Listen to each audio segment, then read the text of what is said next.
안녕하십니까. 뉴스 플러스입니다. 연휴 뒤 처음 증시가 개장한 오늘 코스피가 사상 처음 3,600선을 넘어섰습니다. 반도체 대장주인 삼성전자와 SK하이닉스가 나란히 치솟으며 상승장을 주도했습니다. 취재기자를 연결해서 증시 상황 알아봅니다. 손효정 기자, 오늘 하루 코스피 움직임 어땠습니까?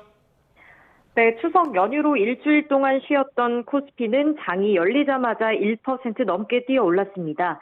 3,600선을 코앞에 둔 3,598로 거래를 시작했습니다.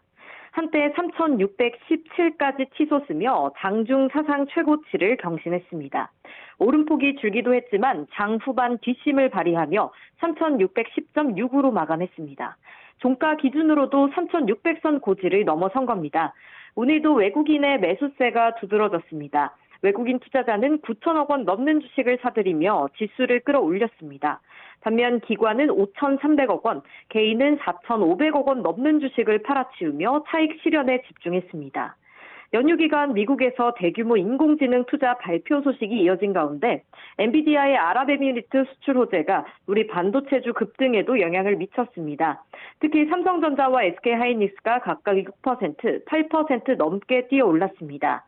삼성전자는 장중 94,500원으로 연고점을 갈아치웠고 SK하이닉스도 한때 44만 원대까지 넘보며 시가총액이 300조 원을 넘어섰습니다.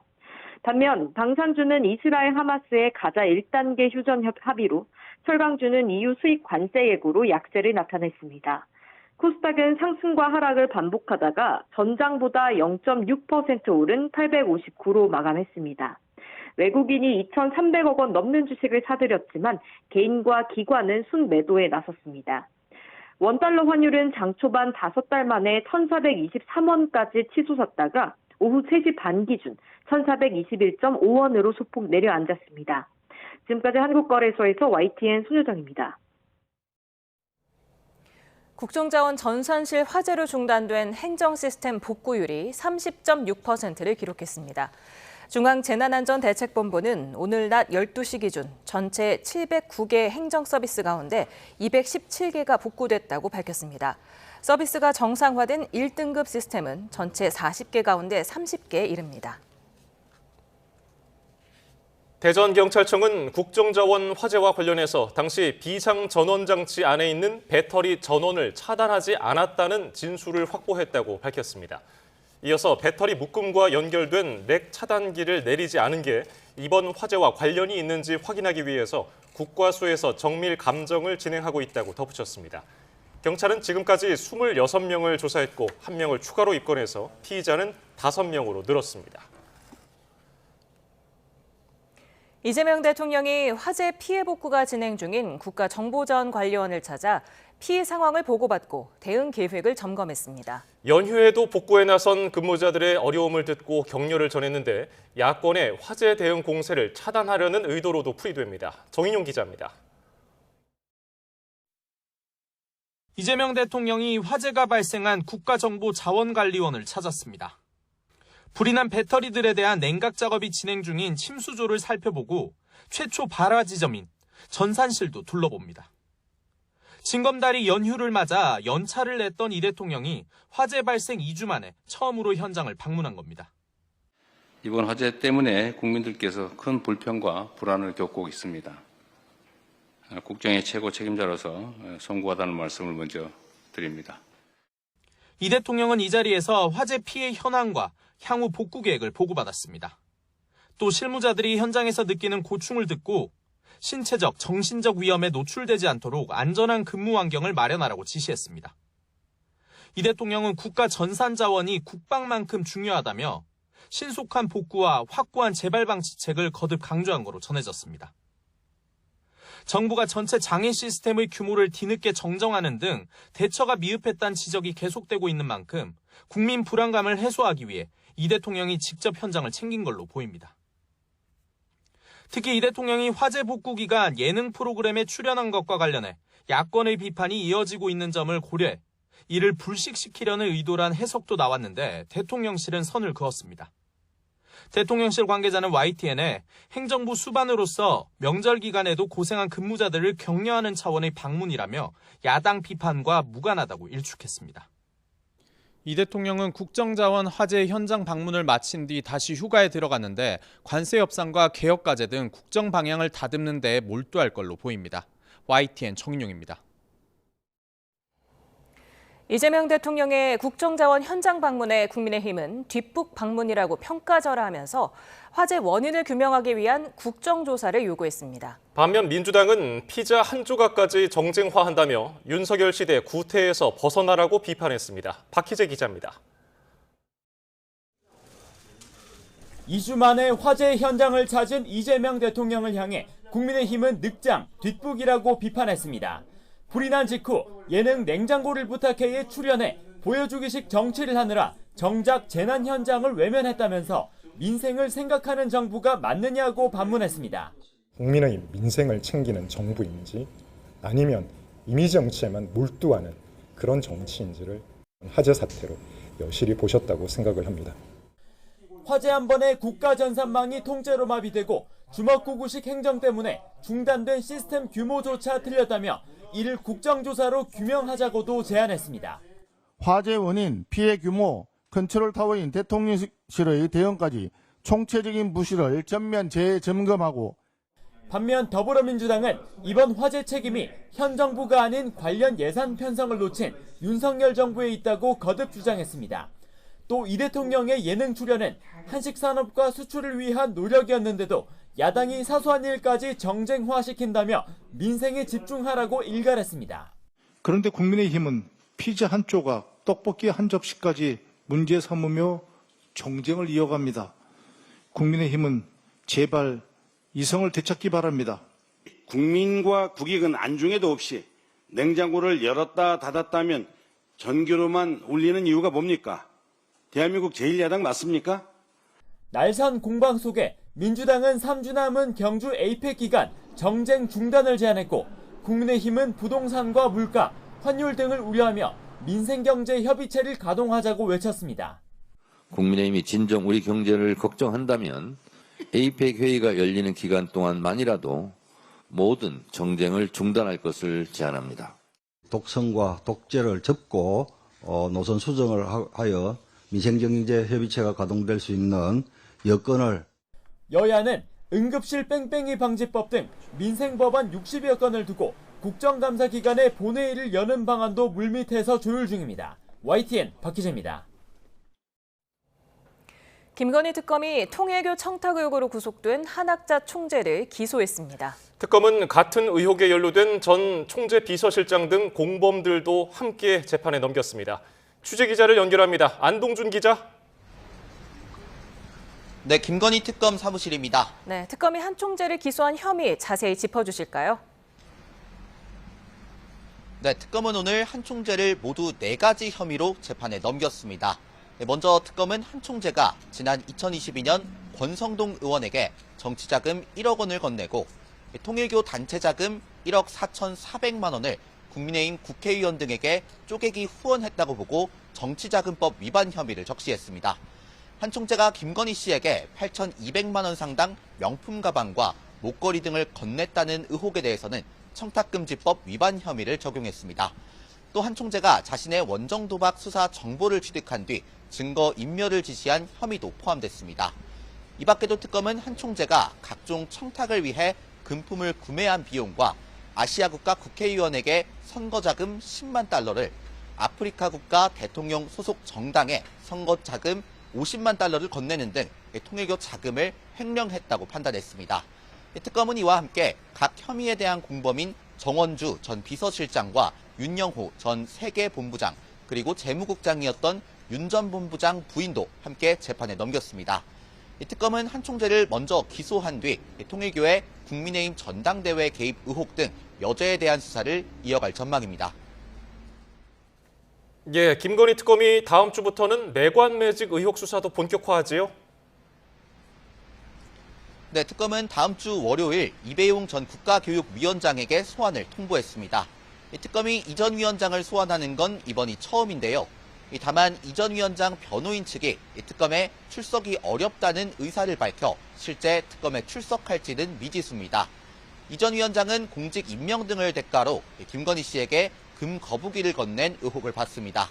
앞서 특검은 지난 8월 이 전 위원장 자택에 이어 지난달 5일에는 국가교육위원회 사무실을 압수수색하면서 관련 의혹 수사에 첫발을 뗐습니다. 이후 특검은 매경 미디어그룹 회장의 배우자이자 정진기 언론문화재단 이사장 정모 씨를 압수수색하기도 했는데요. 특검은 당시 압수수색이 이 전 위원장의 금거북이 매간 매직 의혹과 관련이 있다고 설명하기도 했습니다. 특검은 오는 14일 이 전 위원장의 비서 박모 씨와 17일에는 정진기 언론문화재단 이사장 정모 씨를 소환하는 등 관련 수사에 속도를 낼 걸로 보입니다. 지금까지 김건희 특검 사무실에서 YTN 안동준입니다. 김건희 씨 가족 회사가 경기 양평 공흥지구 개발 사업에 특혜를 받았다는 의혹과 관련해 특검 조사를 받았던 양평군청 공무원이 자택에서 숨진 채 발견됐습니다. 경기 양평경찰서는 오늘 오전 11시 10분쯤 양평읍에 있는 아파트에서 50대 면장 A씨가 숨진 채 발견됐다고 밝혔습니다. A씨가 출근하지 않고 연락도 되지 않자 직원들이 자택으로 찾아갔다가 숨진 A씨를 발견한 것으로 전해졌습니다. 경찰은 타살 등 범죄 혐의점은 없는 것으로 보고 있습니다.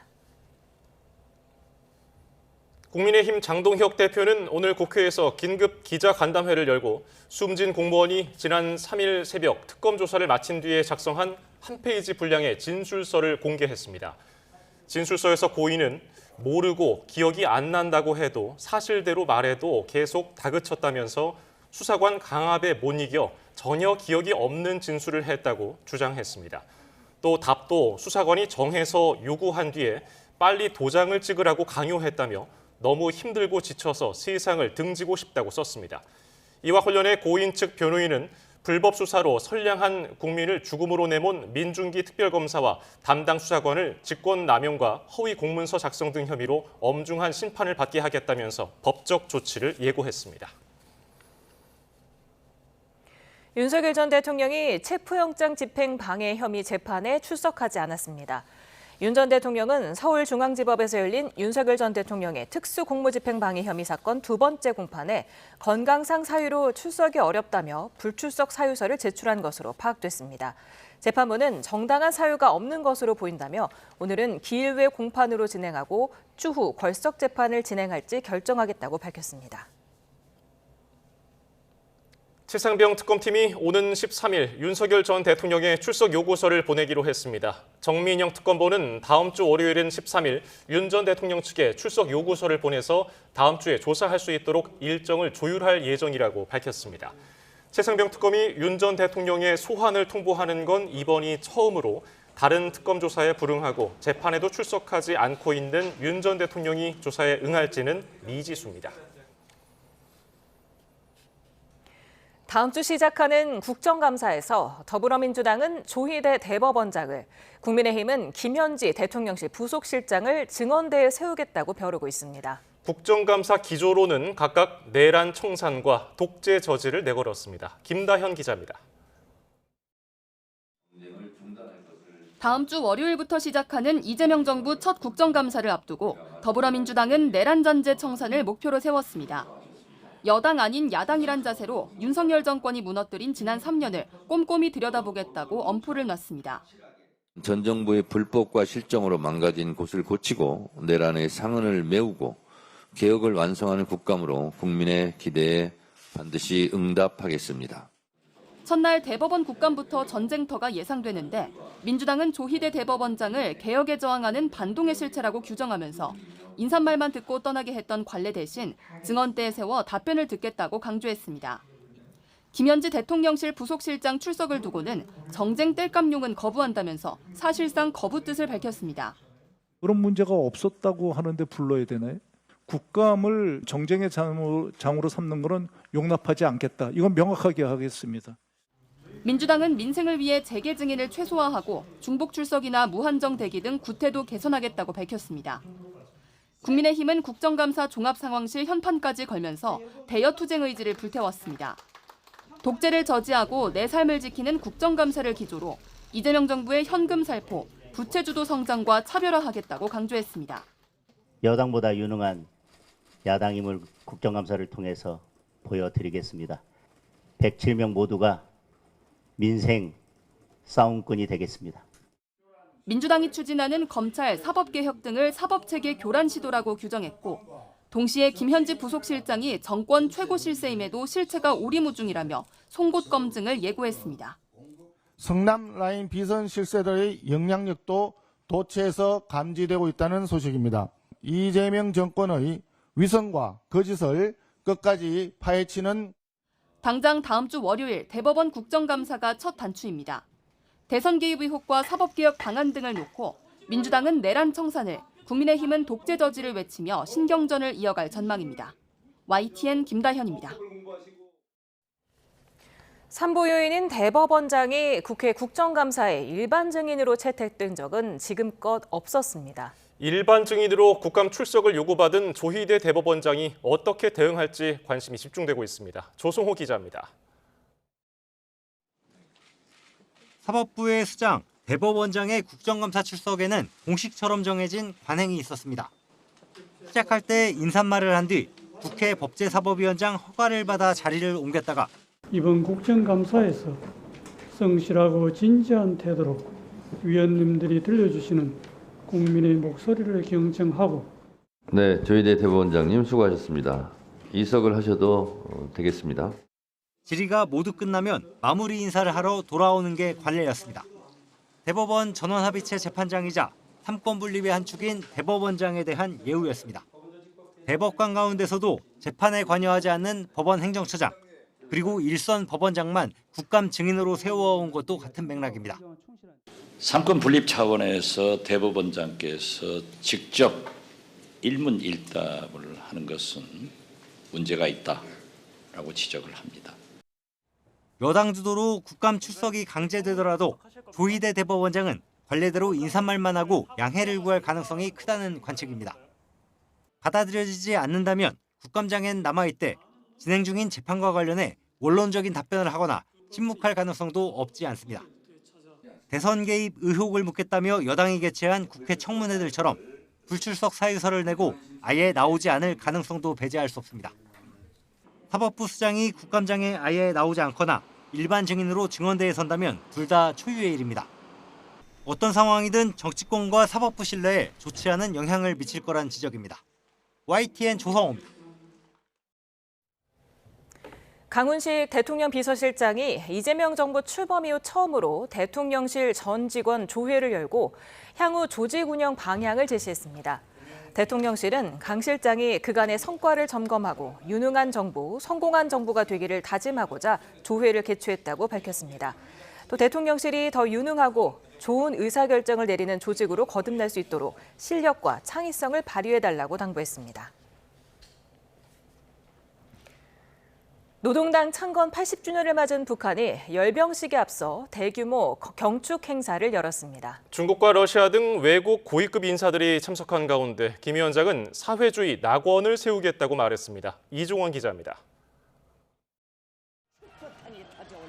김정은 국무위원장이 외국 귀빈들과 행사장에 입장하자 우렁찬 함성이 터져나옵니다. 불꽃놀이로 시작된 경축대회에서 김 위원장은 당 창건 80주년 역사를 평가하고 공화국의 국제적 권위가 날로 더욱 강화되고 있다며 내부 결속을 촉구했습니다. 반제국주의를 강조하긴 했지만 미국을 직접 거론하진 않았고 대남 메시지도 없었습니다. 우리 당을 지지해주는 인민을 믿고 인민과 항상 일심일체가 되어 반드시 이 나라를 더욱 풍요하고 아름답게 가꾸고 세상에서 제일 훌륭한 사회주의 낙원으로 일도 세울 것입니다. 기념일정의 정점인 열병식에 앞서 진행된 경축 행사부터 가장 시선이 집중된 곳은 당연 주석단입니다. 김 위원장 바로 오른쪽엔 중국 권력 서열 2위인 리창 총리가, 왼쪽엔 또런 베트남 공산당 서기장, 그 옆엔 러시아 권력 2인자인 메드베데프 국가안보회의 부의장이 각각 주석단에 자리했습니다. 중국 총리의 방북은 2009년 이후 16년 만이고 러시아 2인자의 북한 방문은 사실상 처음입니다. 북중러 3국 정상이天安문 막루에 섰던 지난달 베이징 전승절 무대가 한 달 만에 평양에서 재현된 셈입니다. 여러 해석이 있는 것으로 알고 있습니다. 다만 현재 행사가 진행 중이기 때문에 관련 동향은 좀 더 살펴보도록 하겠습니다. 당 창건일 기념행사를 계기로 김 위원장의 광폭 외교 행보도 주목받고 있습니다. 김 위원장은 베트남 또롬 서기장과 양자회담을 가진 데 이어 중국 리창 총리도 접견하고 방북 중인 러시아 예술단의 공연도 관람했습니다. 러시아 최대 정당인 통합러시아당은 북한 노동당과 공동 성명도 발표했는데 사실상 북한의 핵 개발을 용인한 것으로 평가됩니다. YTN 이종원입니다. 네, 조금 전 들어온 소식 전해드립니다. 노벨 평화상 수상자가 발표됐습니다.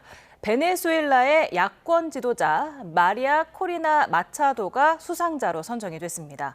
네, 트럼프 미 대통령이 집권 1기 때부터 노벨 평화상에 욕심을 드러내고 또 최근 이스라엘과 하마스 간 1단계 휴전 합의가 도출되면서 트럼프 미 대통령의 수상 가능성이 관심사로 꼽혔었는데요. 결국 노벨 평화상은 베네수엘라 야권 지도자 마차도에게 돌아갔습니다. 네, 마차도는 베네수엘라의 야권 지도자인데요. 현 마두로 베네수엘라 대통령에 대항해서 반정부 시위를 열기도 했었고요.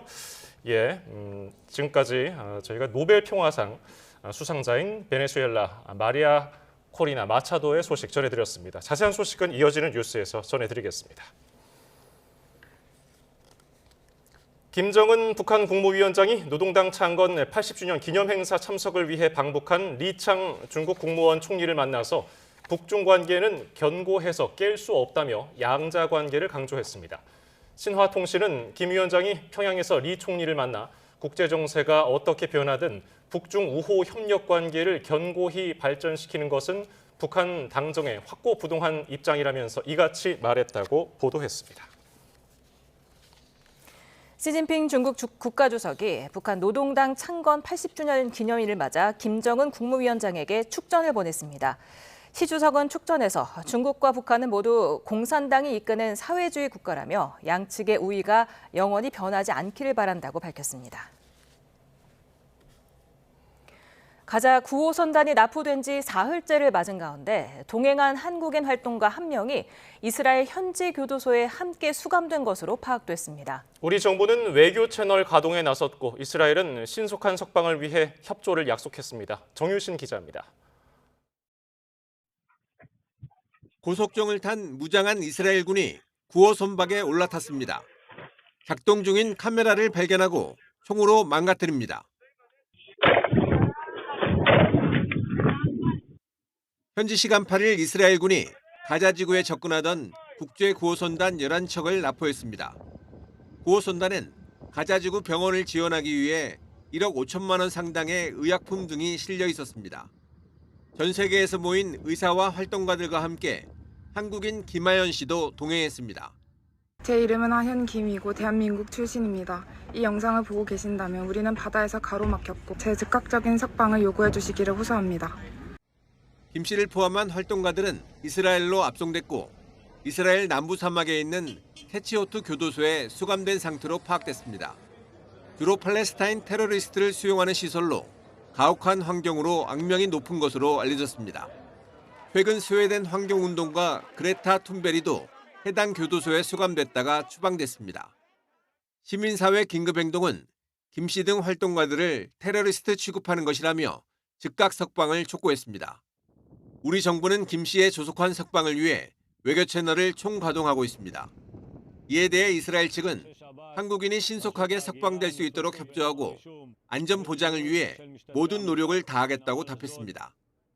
현지 언론들은 앞서 납포된 활동가들과 마찬가지로 절차를 거쳐 조만간 추방될 예정이라고 보도했습니다.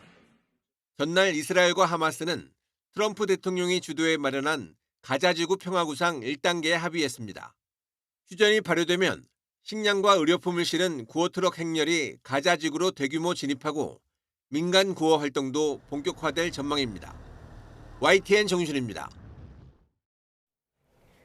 연휴 내내 이어졌던 비는 주말에도 그치지 않고 다음 주 초반까지 이어지겠습니다. 주말까지는 강수량이 많지 않겠지만 다음 주 월요일 중부지방에는 호우특보 수준의 많은 비가 내릴 가능성이 있습니다. 김민경 기자입니다. 이번 추석 연휴는 마치 장마철을 방불케 했습니다. 일주일 동안의 긴 연휴 내내 단 하루를 제외하고는 계속 비가 내렸습니다. 연휴 이후에도 비가 이어진 중부지방은 주말에도 비가 계속될 전망입니다. 비는 당분간 계속될 전망입니다. 11일엔 수도권과 강원 영동을 중심으로 12일엔 동쪽 지역, 13일엔 중부, 그리고 14일에는 전국으로 비가 확대될 것으로 예상되고 있습니다. 주말까지는 비의 강도가 강하지 않겠지만 다음 주 초반 중부지방에는 호우특보 수준의 많은 비가 쏟아질 우려가 있습니다. 기압골이 다시 한번 깊게 내려오면서 서해상에서 저기압이 발달해 우리나라를 통과할 것으로 예상이 되며 중부지방을 중심으로는 다소 많은 비의 가능성이 있겠습니다. 중부지방은 화요일쯤 비가 그치겠고 남부는 수요일, 영동과 제주 지역은 목요일까지 비가 이어질 걸로 보입니다. 기온은 당분간 평년 수준으로 아침에는 16에서 18도, 낮에는 18에서 24도로 선선하겠습니다. 다만 금요일쯤부터는 북쪽에서 찬 공기가 내려와 기온이 뚝 떨어지며 주말에는 한층 더 쌀쌀해질 전망입니다. YTN 김민경입니다. 필리핀 민다나오 지역에서 규모 7.4 지진이 발생해서 2명이 숨지고 건물이 파손되는 등 피해가 잇따랐습니다. 유럽 지중해 지진센터와 미국 지질조사국은 필리핀 민다나오 섬 동쪽 해안에서 오늘 오전 9시 43분 규모 7.4 지진이 발생했다고 발표했습니다. 진앙은 인구 10만 5천 명의 마티에서 북동쪽으로 63km 떨어진 곳으로 지진 발생 깊이는 53km입니다.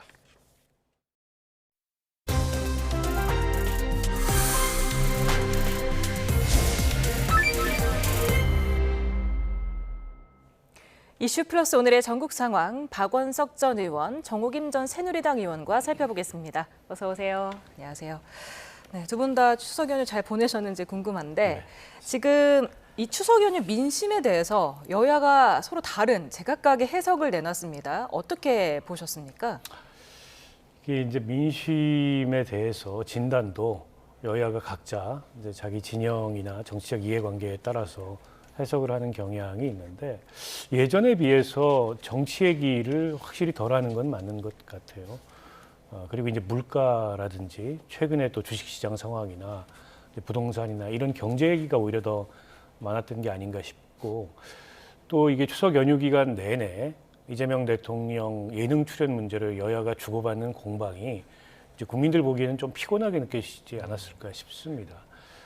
물론 여야 간에 늘 이제 갈등도 있고 이견도 있는데 이번 예능 출연 문제가 그 정도로 서로 고소고발까지 주고받을 정도의 사안인가에 대해서 국민들은 다소 좀 우리 이 한국 정치가 과하다 이런 생각을 하지 않았을까 싶습니다. 예, 어떻게 보셨습니까, 정호김 의원께서? 지금 민주당은 내란 청산 그리고 국민의힘은 독재 저지라고 하면서 목소리를 높이고 있잖아요. 근데 제 개인적인 생각으로는 내란은 지금 청산되어가는 과정에 있고 민주당이 당을 중심으로 오버하기는 하지만은 독재까지는 아닌 것 같다라는 게 제 생각이고요. 적어도 정상적인 정치권이라면은 민생과 미래를 주창했어야 옳은 것이 아닌가 이런 생각이 들고요. 그러다 보니까 지금 박원석 의원님 말씀하셨듯이 정치에 대한 피로감을 넘어서 무관심, 혐오 그러한 그 징조가 나타나고 있고요. 대통령의 그 예능 프로 출연은 제가 볼 때 그 국가정보자원관리원이 화재가 나가지고 중대본이 가동되는 상황이기 때문에 적절하지는 않았다라고 보지만 이것이 사후에 고소 고발전으로 이어질 일인가 너무 아니하다라는 생각들을 여론이 하지 않을까 봅니다. 네, 그 말씀해주신 이재명 대통령 부부의 예능 동반 출연을 두고서 민주당은 K푸드 세계화를 위한 전략적인 선택이다라고 말한 반면에 국민의힘에서는 냉장고가 아닌 관세를 부탁한다 이렇게 비판을 했어요. 그러니까 대통령이 좀 국민들의 일상과 가까운 모습으로 소통하는 게 좀 나쁜 건 아니라고 생각합니다. 그 예능 출연할 수도 있다고 보는데 다만 이제 시기와 우선순위에 대해서 문제 제기가 있는 거라고 보고요. 야당으로서 그런 문제 제기는 할 수 있다고 봅니다만 뭐 잃어버린 48시간 같은 사실과도 좀 동떨어지는 프레임을 가지고 뭐랄까요, 공격이 좀 과하다고 할까요? 그러다 보니까 이게 좀 이슈가 장기화되고 있는데 야당이 주장하는 대로 이재명 대통령이 국가 재난 상황에서 재난 컨트롤 타워로서의 아무런 역할을 하지 않고 예능 녹화를 한 게 아니고 실제 중대본 회의도 주재했고 오전에 이제 비상대책회의도 주재했고 대통령으로서 이 화재 진압 이후의 복구에 대해서 어쨌든 대통령이 지휘를 안 한 게 아닌데 야당이 문제 제기를 할 수 있는 사안이었습니다만 좀 과했다 이렇게 보고요. 저는 대통령실이나 여권에 좀 아쉬운 점은 최초에 야당이 문제 제기를 했을 때 좀 상세하게 설명을 했더라면 그에 대해서 오해도 좀 풀리고 또 국민들도 납득할 수 있었던 대목이 있었는데 다소는 야당이 찍어 누르는 식으로 어떻게 보면 그 야당 의원의 문제 제기에 대해서 좀 고압적인 태도를 보였달까요? 그게 어떻게 보면 감정적으로 야당을 더 자극한 측면이 있는 것 같습니다. 근데 이렇게까지 이걸 가지고 연휴 기간 내내 공방을 벌이고 서로 고소고발전까지 주고받는 건 우리가 이제 정치 실종 얘기를 많이 하는데 정말 이제 대한민국 국회나 대한민국 정치가 이 정치 실종의 모습을 보이고 있는 게 아닌가 싶어서요. 조금은 서로 자제하고 자중할 필요가 있다고 생각합니다. 예. 근데 여당 내에서도 좀 쓴소리를 낸 의원이 있었으니 박지원 의원인데요. 초기 대응이 좀 미숙했고 솔직했으면 어땠을까 얘기했어요. 어떻게 들으셨습니까? 그러게 말입니다. 그러니까 그 여당이나 대통령실에서도 그 예능에 출연한 것에 대한 부담이 있기 때문에 방송국에 연락해서 날짜를 하루 연기하지 않았습니까?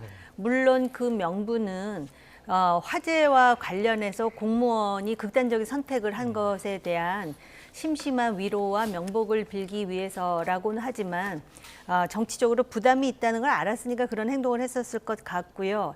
애초에 대통령실의 강유정 대변인이 허위 사실 유포 운운하면서 아까 고압적이라고 말씀을 하셨는데 애초에 그런 대응을 하지 않고 좀 더 겸손한 모습을 보이면서 상세하게 설명했으면 이렇게까지 비화되지는 않았을 거라고 생각하고 그러다 보니까 민주당 내에서도 그 초동 대응에 대해서 지적하는 목소리가 있는 것 같고요. 또 이 예능 출연을 자꾸 합리화하려다 보니까 K푸드 세계화 얘기를 하잖아요.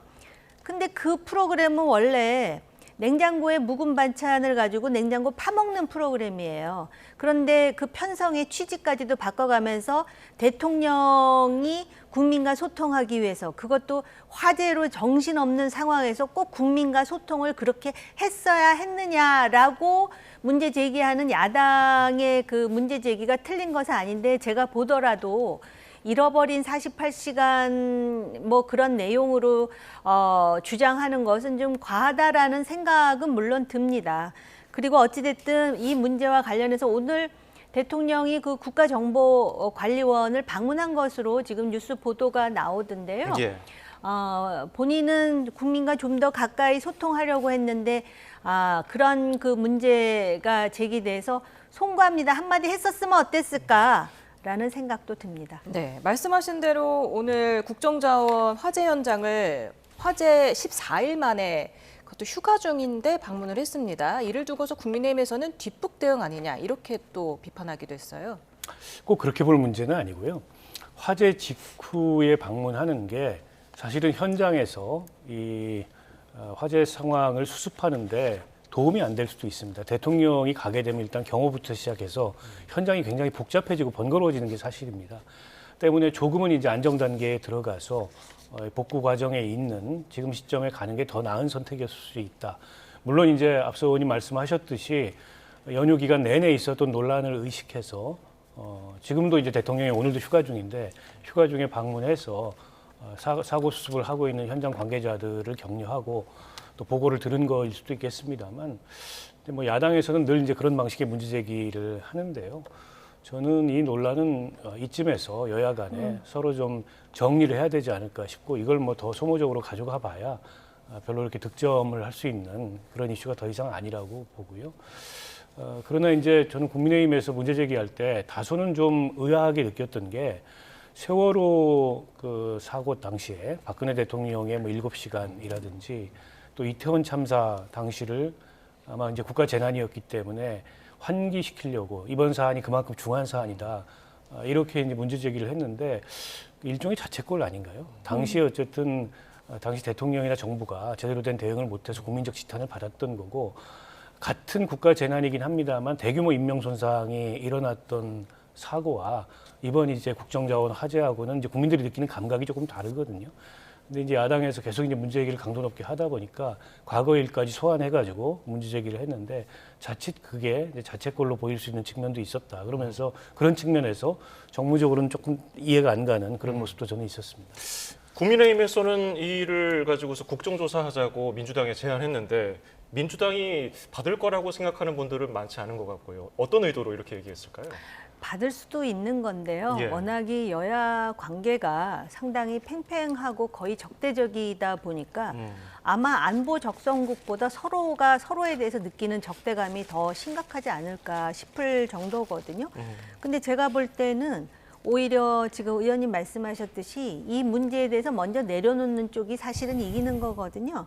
그리고 야당에서 국정조사 하자고 하면 오히려 민주당에서는 그거 하는 게 나을 수도 있는데 아마 지금 그 분위기라든지 감정 상태로 볼 때 안 받을 개연성이 높다라고 생각하고요. 저도 그렇게 생각해요. 지금 어쨌든 그 세월호나 이태원을 상기시키기보다는 물론 야당의 일각에서 상기시키지만 또 이 문제를 상기시키거든요. 대통령이 과거에도 그런 어떤 그 뭐라 그럴까 예능과 관련한 그런데 이렇게 출연하는 거 내지는 참여하는 거를 좀 선호하는 게 아닌가. 이천 물류센터 화재 때 떡볶이 먹방은 지금 수도 없이 많은 사람들이 지금 언급하고 있거든요.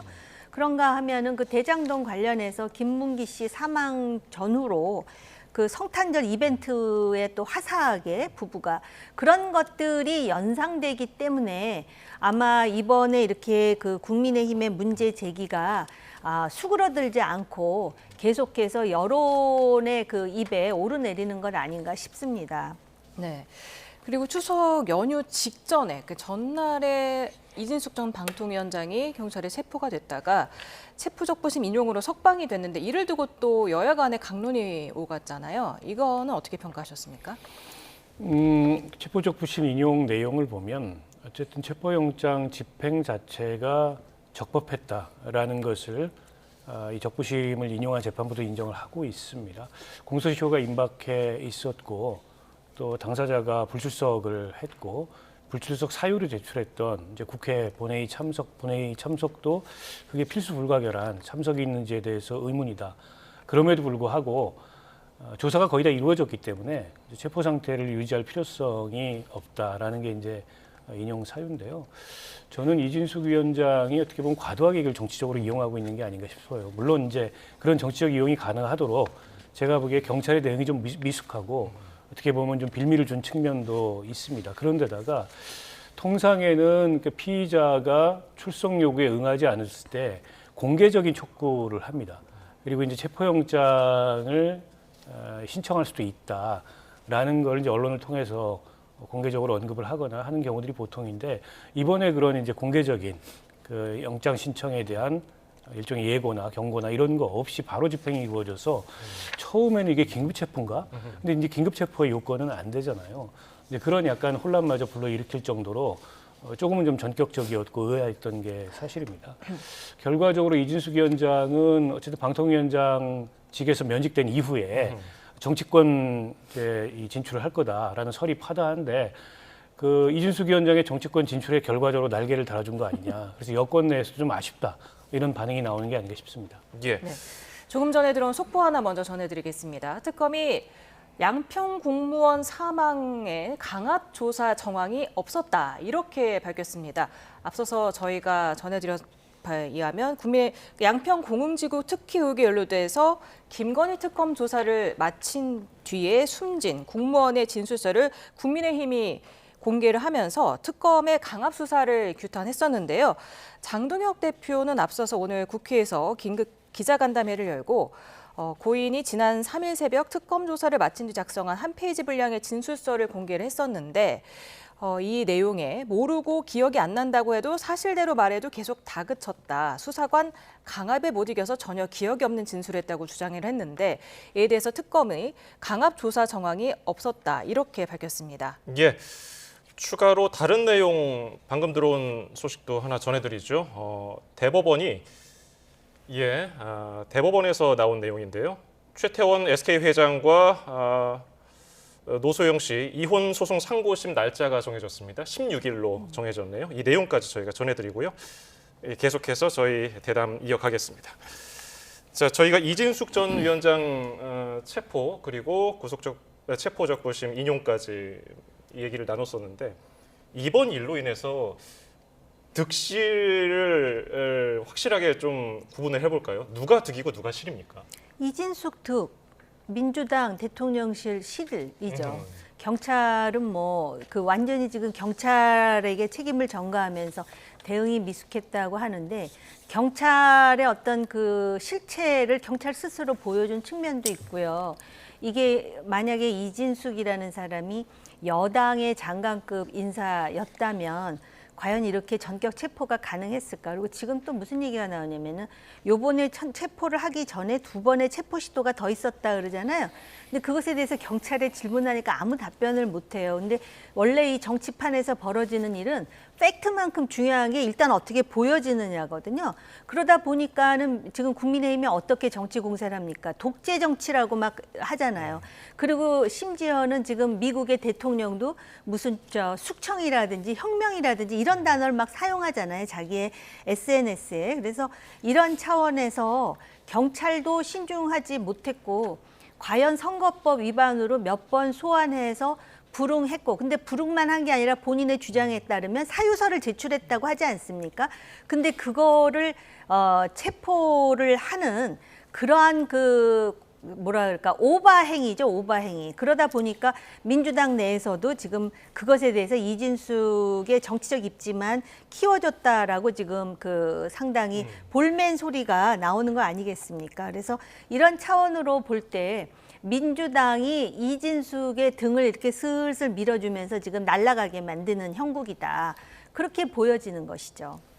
그런가 하면 이번 연휴에 개혁 사안을 두고서 당정 온도차가 뚜렷하게 드러나는 모습이었는데 우상호 대통령실 정무수석이 속도 조절 필요성을 언급했더니 정청래 민주당 대표가 개혁을 빨리 해치우는 게 추석 민심이다. 이렇게 또 말했거든요.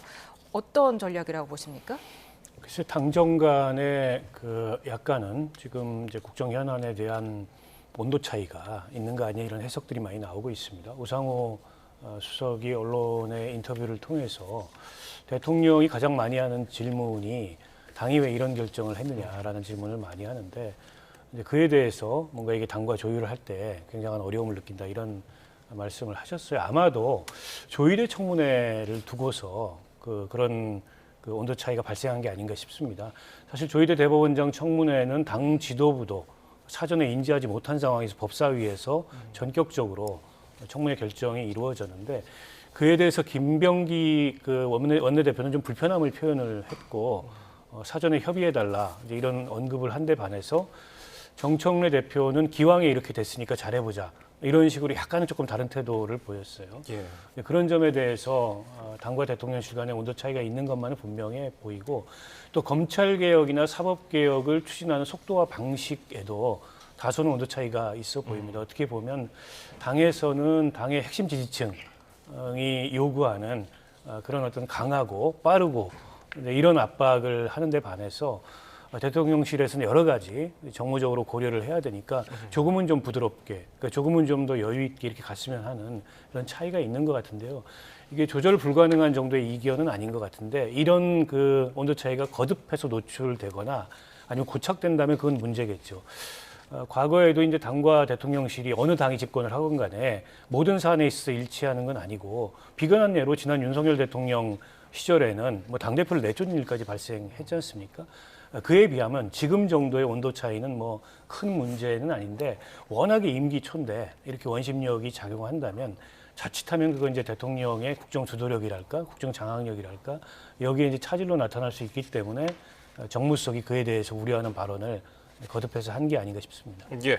그러면 이 건을 두고서 여야는 어떤 입장인지 들어보고 정 의원님 입장도 들어보겠습니다. 이런 발언들은 여당 대표로서는 전 적절하지 않다라고 생각합니다. 계속해서 이렇게 극단적인 언행을 하는 게 정청래 대표 당내 본인의 그 지지 기반을 모으는 데는 도움이 될 수 있을지 모르겠는데 정권 임기 초에 이렇게 자신의 존재감을 뽐내려고 하는 여당 대표는 아마 대통령실에서도 부담스러움을 느끼지 않을까. 국민들이 보시기에는 약간의 속도 차이가 있다 이렇게 느끼실 수 있는데 전체적으로 보면은 정부 여당과 우리 협력은 아주 잘 되고 있다 이렇게 보시면 되고요. 네. 국내 이슈와 외교 이슈, 협상 이슈 간에 약간의 이 이슈 간의 다른 차이가 있는 거지 뭐 이제 정부 여당에 삐그덕거리거나 그런 건 전혀 아니다. 예, 방금 들어온 속보 전해드립니다. 네. 내란 특검이 어제 저녁에 내란 중요 임무 종사 혐의로 박성재 전 법무부 장관에 대한 구속영장을 청구했는데요. 합동수사본부의 검사를 파견하는 걸 검토하도록 지시하고 출국 금지팀을 대기시킨 혐의입니다. 예, 날짜가 정해졌습니다. 오는 14일입니다. 다음 주 화요일이네요. 다음 주 화요일 14일에 오전 10시 10분에 박 전 장관에 대한 구속심사가 법원에서 열립니다. 어제 특검은 내란 중요임무 종사 혐의로 박성재 장관에 대해서 구속영장을 청구했고요. 오는 14일 다음 주 화요일입니다. 오전 10시 10분에 구속심사가 열리게 됩니다. 관련 소식 이어지는 뉴스에서 자세히 전해드리겠습니다. 예, 저희가 그 개혁 관련해서 온도차를 보이는 당 지도부와 이제 대통령실 간의 입장을 전해드렸었는데 국민의힘에서는 대통령실이 좀 부담스러워하는 거 아니냐. 정청래 대표의 의도는 지금 어떻게 보고 계세요? 자기 정치하는 거죠, 뭐. 지금 정청래 대표로서는 내년에 대표 경선을 또 한 번 해야 되는 거 아니에요? 그런데 권리 당원들의 목소리를 무시할 수가 없고 또 권리 당원들이 뒷배로 있으면 든든하지 않습니까?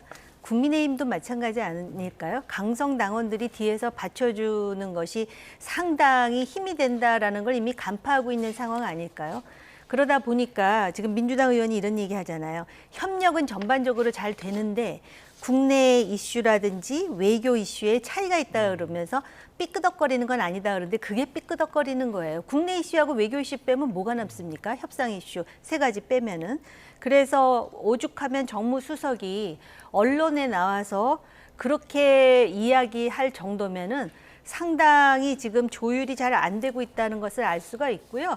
결국은 내년에 선거가 있지 않습니까? 지방선거도 있고 당대표 경선도 있고 또 국회의장도 이제 새로 뽑아야 되잖아요. 그러니까 이해관계가 있는 사람들이 목소리를 다 내거든요. 자기네들은 그 이해관계 때문에 내고 그거를 보는 제3자 국민들도 다 알아요. 그래서 더 이렇게 목소리를 세게 낸다라는 거를. 그런데 실용주의적으로 국정 운영을 하려고 하는 또 그걸로 지지를 받아야 되는 대통령 입장에서는 곤혹스럽기 짝이 없는데 그 권리 당원의 목소리를 그렇게 크게 낼 수 있도록 환경을 만들어준 사람이 누굽니까? 바로 대표 시절의 이재명 현 대통령 아니겠습니까? 그러니까 참 이런 것을 뭐라 그래야 되나 업보 비슷한 거예요. 네. 이제 연휴가 끝나가고 다음 주면 이제 국정감사가 시작이 되는데 당장 다음 주 월요일 13일 그리고 수요일 15일에 대법원에 대한 국정감사가 있습니다. 지금 민주당은 조희대 대법원장이 국정감사에 불출석할 경우에 동행명령장을 발부하겠다 이렇게 강행을 예고했는데 어떻게 보세요? 출석할까요? 일단 조희대 대법원장을 일반 증인으로 채택을 했습니다. 통상 이제 기관의 장은 이제 기관 증인이라서 당연 출석을 하는데 불출석에 대비해서 일반 증인 채택을 한 것 같아요. 그래서 출석하지 않을 경우에 다른 일반 증인들과 마찬가지로 동행명령장을 발부하거나 더 나아가서는 이제 상임위 의결로 고발하겠다. 뭐 이런 방침을 민주당에서 거론을 하고 있는데 기존의 관례로 보면 대법원장이 일단 출석을 합니다. 그리고 인사말을 하고 나서 이제 상임위원장에 이석해도 좋다라는 이제 발언 이후에 이석을 했던 게 전례였거든요.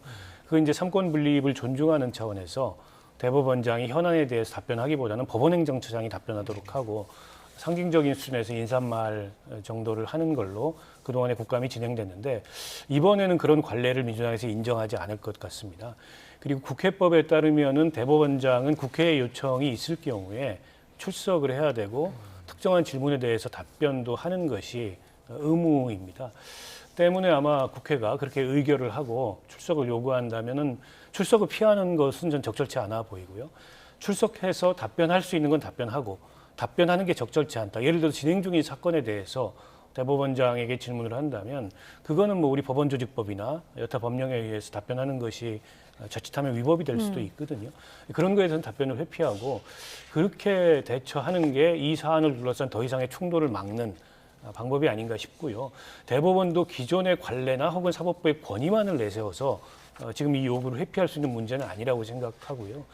조희대 대법원장 체제 하에서 이재명 대통령에 대한 그 선거법 재판을 이례적으로 신속하게 파기환송한 문제라든지 지난 계엄 당시에 대법원이 아무런 입장 표명도 하지 않았고 심지어 서부지방법원이 폭도들에 의해서 공격을 받는 상황에서도 대법원이 침묵했던 것 등에 대해서는 국민들도 좀 납득하기 어렵다. 이런 여론이 상당 정도 있거든요. 그런 점에 대해서 해명할 수 있는 선에서 해명이 필요하다고 생각합니다. 예. 정청래 민주당 대표는 조희대 대법원장에 대해서 개혁에 저항하는 반동의 실체다라는 아주 강한 표현까지 썼단 말이에요. 이번에 조희대 대법원장이 나오든 안 나오든 이 이슈가 계속 길어질 것 같은데요. 민주당에서는 그런 이유가 있을 거 아닙니까? 지금 그 사법부 개혁을 기치로 걸지 않았습니까? 예. 검찰 개혁, 언론 개혁, 사법 개혁 3대 개혁을 혁명적으로 완수하겠다는 거 아니겠습니까? 그래서 개혁에 저항하는 반동하는 실체 뭐 이런 식의 그 얘기를 하는데 저는 듣고 경악을 금치 못했습니다. 이게 자유민주주의에서 당 대표 그것도 책임 여당의 대표가 할 수 있는 발언의 실체인가를 지금 곱씹어 보지 않을 수가 없는데요. 개혁이라는 거는 기본적으로 현재 그 현존하는 질서와 체제 속에서 점진적으로 문제를 개선하는 것을 개혁이라고 하는 거예요. 아주 완전히 실체를 뒤집어 엎는 건 우리가 혁명이라고 하거든요. 그리고 그것에 저항하는 것을 반동이라고 한다라는 것인데 보통 우리가 이제 반동 분자 그러면은 주로 공산주의에서 주로 완장 두른 사람들이 흔히 쓰던 말 아니에요? 드라마에서도 아마 많이 보셨을 것 같은데 꼭 이렇게까지 표현을 해야 되는 것인가라는 생각이 들고 그 다음에 지금 그 대법원장에 대해서 이렇게 압박하면 압박할수록 야당인 국민의힘은 속으로 쾌재를 부를 것 같아요. 이 자체가 일반 국민에게 어떤 인식을 주는지에 대해서 좀 곱씹어 본다면은 훨씬 신중하지 않을까. 그리고 이렇게 행동을 하기 때문에 우상호 정무수석이 아예 나와서 대통령실에서 이유가 뭐래라고 질문을 한다는 거 아니겠습니까? 제가 흥분할 일이 아닌데요. 사실은 같은 대통령실, 같은 진영의 국정 운영을 하는 그 측에서 그렇게 곤혹스러워하는 이유가 분명히 있다라고 생각을 하고 특히 이제 나오면 그걸 물어보겠다라는 것입니다. 이재명 후보의 공직선거법 위반이 파기환송되는 것에 대해서 이제 물을 텐데 아까 박원석 의원님이 말씀하셨듯이 아직 재판이 끝나지 않은 사안에 대해서 어느 정도 위법과 불법을 소위 뭐라 그럴까 그 선을 넘지 않으면서 답변할 수 있는지에 대해서 굉장히 사법부는 조심스러울 것 같고요. 아까 서부지법에서의 그 난동에 대해서는 대법원이 그렇게 침묵했다라고 보지 않습니다. 이미 그 법원 행정처장입니까? 나와서 강력히 이 부분에 대해서 문제 제기를 한 것을 제가 지금 기억을 하고 있고요. 그래서 그런 차원에서 이 아마 사법부에 대해서 법사위를 통해서 국정감사의 무대에서 아주 하나의 장을 만들려고 그러는데 이렇게 되니까 지금 그 국민의힘에서는 이거에 대해서 강력히 반발하면서 김현지 부속실장을 부르겠다. 예. 그래서 참 역설적인데 조희대 대법원장하고 김현지 부속실장이 1급인가요? 동급을 만들어 놓는 이런 기현상을 우리가 지금 목도하게 되는 겁니다. 네. 지금 말씀하신 대로 이제 김현지 부속실장이 국감에 출석을 할까 아닐까 이것도 관심사인데 송원석 국민의힘 원내대표는 김현지 실장이 국정농단에 가까운 월권을 한 것으로 보인다. 국감에서 따지겠다 이러면서 송곳 검증을 예고했는데 이제 여권에서는 일단 15일까지는 그 출석 여부를 정하겠다는 입장이거든요. 어떻게 결정할 것으로 보십니까? 국정농단에 준하는 월권 이런 거는 굉장히 과장돼 있고 근거도 없는 그런 마타도에 가까운 언급이라고 생각을 하고요.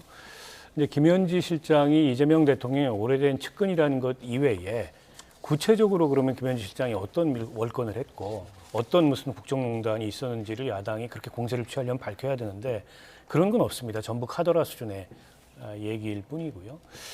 근데 이제 김현지 실장 출석과 관련돼서는 여권 내부에서도 여러 의견이나 여러 관측들이 있습니다.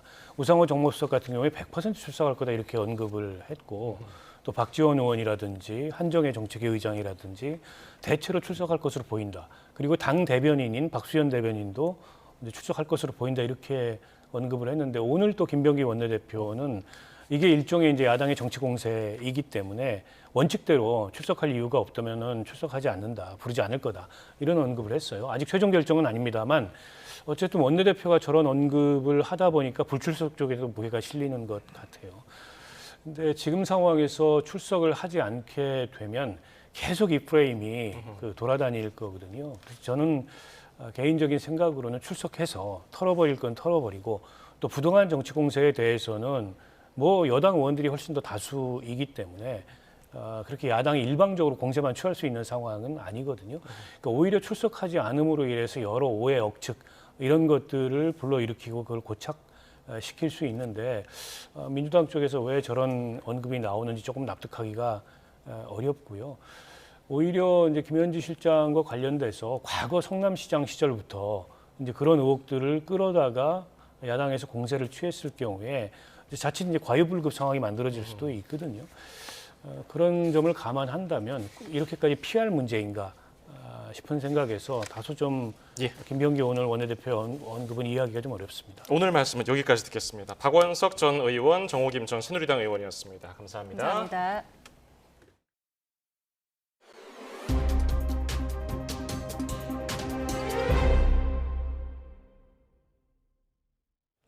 내년 북중미 월드컵 본선 준비에 한창인 축구대표팀이 강호 브라질과 오늘 저녁 평가전을 치릅니다. 10월 A매치 첫 경기가 열리는 서울 월드컵 경기장으로 가봅니다. 이대건 기자.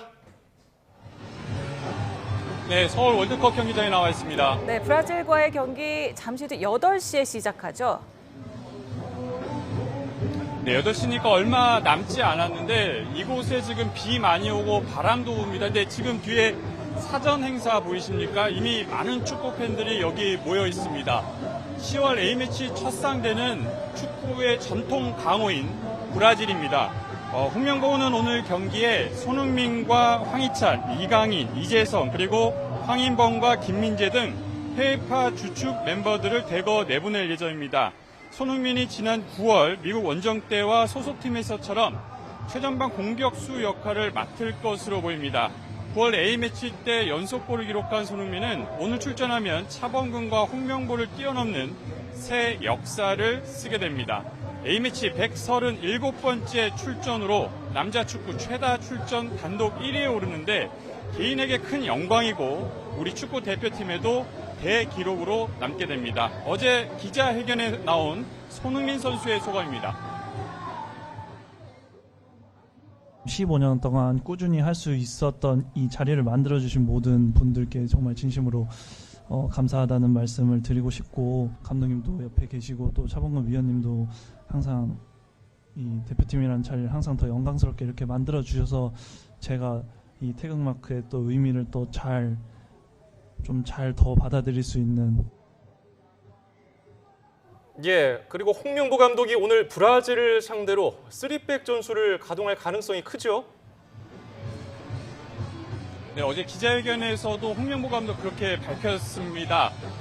브라질은 현재 세계 랭킹 6위로 절대 강호입니다. 물론 예전만큼 세계 최강이다 이렇게 얘기할 수는 없는데 전통의 축구 강호임은 분명합니다. 브라질 선수들 일단 면면을 봐도 아주 대단합니다. 브라질은 레알 마드리드, 비니시우스와 호드리구, 토트넘, 히살리송을 투쓰리톱으로 내세울 것으로 보입니다. 여기에 뉴캐슬, 기마랑이스와 카세미르, 파케스타 등 미드필더 진도 대단합니다. 홍명보 감독이 구상하는 3백 전술을 실험할 수 있는 아주 좋은 기회입니다. 3백은 중앙 수비수 김민재 양옆에 수비수 2명을 두고 왼쪽과 오른쪽 윙백을 두는 형태인데 강팀을 상대할 때는 5백으로의 전환이 가능합니다. 이 전술의 핵심 역시 철기둥 김민재입니다. 저희들이 3백을 계속 실험을 하는 이유 중에 하나는 지금 현재 있는 저희 중앙에 있는 중앙 수비수들의 어떤 능력 역시 굉장히 어느 때보다 전 좋다라고 지금 생각을 하고 있습니다. 우리 대표팀은 브라질 상대로 1승 7패를 기록할 만큼 전적에서 크게 밀리고 있습니다. 브라질이 오늘 우리와 붙고 그다음 일본과 경기를 펼치는데 두 경기 결과와 내용을 비교하는 것도 우리 팀 전력 분석에 아주 도움이 될 것으로 보입니다. 지금까지 서울 월드컵 경기장에서 전해드렸습니다. 한강 작가의 뒤를 잇는 올해 노벨 문학상은 헝가리 현대문학의 거장인 크로스너 호르커이에게 돌아갔습니다. 스웨덴 할리머는 종말론적 세계를 탐구하며 예술의 힘을 재확인한 작품에 상을 수여한다고 밝혔습니다. 권준기 기자입니다. 노벨 문학상의 영예는 묵시록의 거장으로 평가받는 헝가리 대표 작가 크로스너 호르커이 라슬로에게 돌아갔습니다. For his compelling and visionary oeuvre that in the midst of apocalyptic terror reaffirms the power of art. 작가는 헝가리 공산주의 체제였던 1985년에 내놓은 데뷔작 사탄 탱고부터 과감한 사회 비판으로 이목을 끌었습니다. 권위주의와 극우 이념에 대한 비판에 주저함이 없었지만 스스로 정치 소설을 쓰고 싶진 않다고 말해왔습니다. 문학적으로는 극단적인 긴 문장으로 완전히 독창적인 문체를 지향해왔습니다. 최근작 헤르시트는 400페이지 작품에 마침표가 단 한 번 등장합니다. If you sit down in a chair or a sofa and start to read them, you will continue doing that until the next morning, and then you will be satisfied. 한강 작가보다 1년 앞선 2015년 맨부커상을 수상하며 노벨상 후보로 꾸준히 거론됐던 크로스너 호르커이. 헝가리 작가로는 2002년 임레 케리테스 이후 두 번째 노벨 문학상 수상입니다. Az irodalmi Nobel-díjat, de ami késik nem múlik, ez most sikerült. Nagyon boldogok vagyunk, nagyon büszkék vagyunk. 독일 프랑크푸르트 방문 중에 수상 소식을 들은 작가는 매우 기쁘고 평온하면서도 긴장된다고 소감을 밝혔습니다. YTN 권준기입니다. 현재 수도권과 강원, 충청 북부 곳곳에 산발적으로 비가 내리고 있습니다. 내일도 이 지역을 중심으로 오락가락 비가 이어지면서 5에서 40mm, 경기 북부에는 최고 60mm의 비가 더 내리겠습니다. 동해안과 제주 해안을 중심으로는 너울성 파도가 높게 일겠습니다. 내일 낮 기온은 서울이 22도, 대전 27도, 광주 29도, 대구 28도로 비가 내리지 않는 충청 이남을 중심으로 늦더위가 기승을 부리겠고 일교차가 크게 벌어지겠습니다. 이번 비는 내일 밤부터 점차 그치겠지만 영동은 비가 계속되겠고 모레 오전부터 오후 사이에는 영남과 호남 동부, 충청 내륙 곳곳에도 비가 내릴 전망입니다. 날씨 정보였습니다.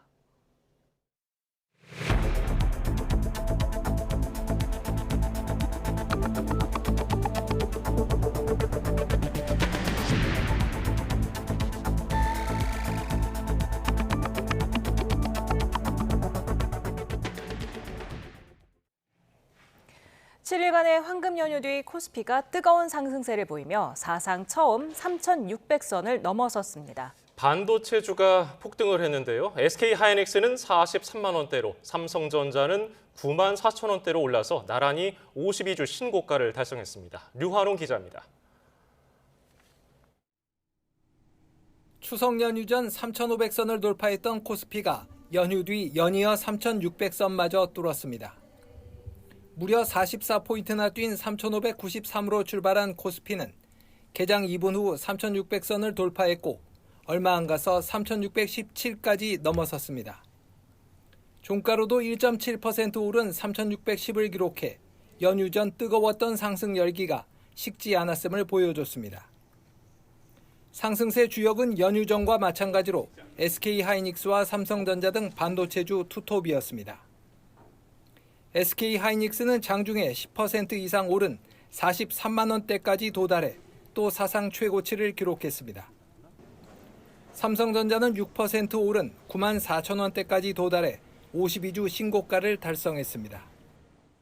다음 주로 예정이 되어 있는 삼성전자 3분기 잠정 실적 발표를 앞두고 실적에 대한 기대감이 높아지고 있는 부분, 그리고 10월 달 들어서도 반도체 현물 가격이 20%가량 오르면서 반도체 기업, 메모리 반도체 기업 실적 호전에 대한 기대감이 높아지고 있는 부분들이 외국인은 1조 원 이상 순매수를 하며 코스피 상승의 주역 역할을 했고 개인과 외국인은 차익 실현에 나서 순매도를 나타냈습니다.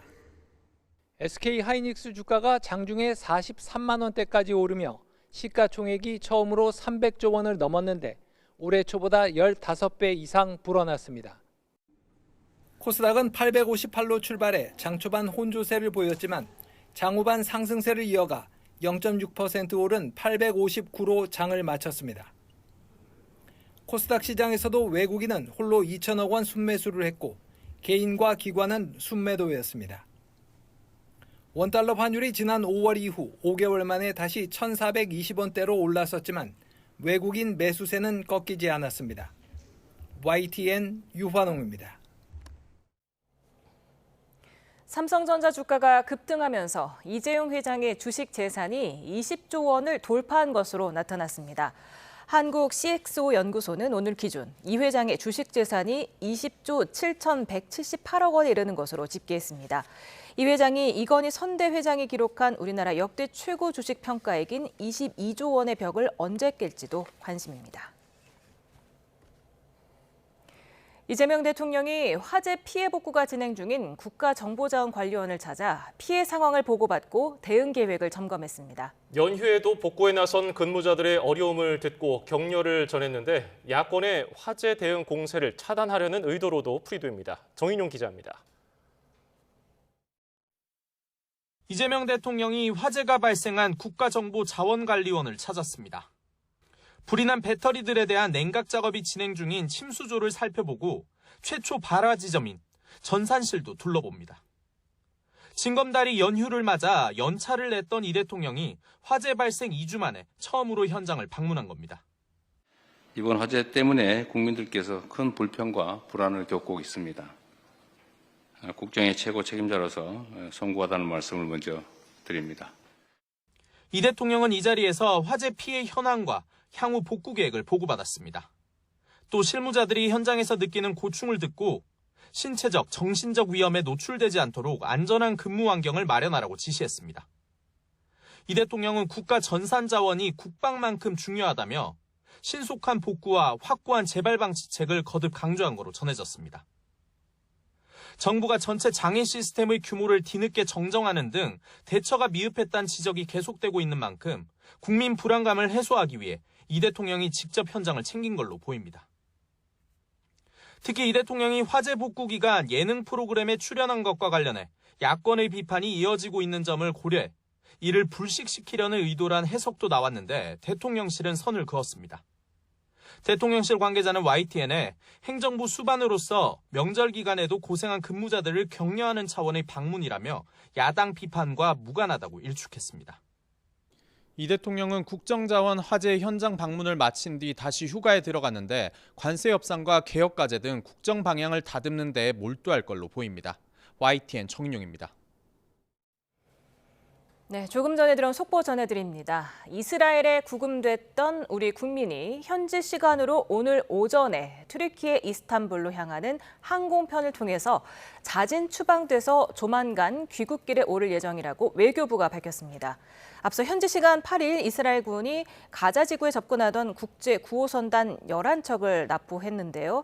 당시에 전 세계에서 모인 의사, 활동가들과 동행한 한국인 김하현 씨도 납포돼서 함께 수감된 것으로 파악이 됐었습니다. 예, 우리 정부는 즉각 외교 채널 가동에 나섰고요. 이스라엘은 신속한 석방을 위해서 협조를 약속했었는데요. 조금 전에 이스라엘에 구금됐던 우리 국민이 현지 시간으로 10일, 그러니까 오늘 튀르키예 이스탄불로 향하는 항공편을 통해서 자진 추방되고 조만간 귀국길에 오를 예정이라는 외교부발 속보가 들어왔습니다. 정확히 언제 귀국하는지, 구체적으로 어떤 식으로 석방이 되는지는 보다 자세한 내용이 취재되면 이어지는 뉴스에서 전해드리겠습니다. 이재명 대통령의 현장 방문에 국민의힘은 뒷북 방문이라고 평가절하하면서 화재 원인을 규명하기 위한 국정조사를 요구했습니다. 반면 민주당은 피자 한 조각까지 정쟁화한다며 윤석열 시대 구태에서 벗어나라고 비판했습니다. 박희재 기자입니다. 2주 만에 화재 현장을 찾은 이재명 대통령을 향해 국민의힘은 늑장, 뒷북이라고 비판했습니다.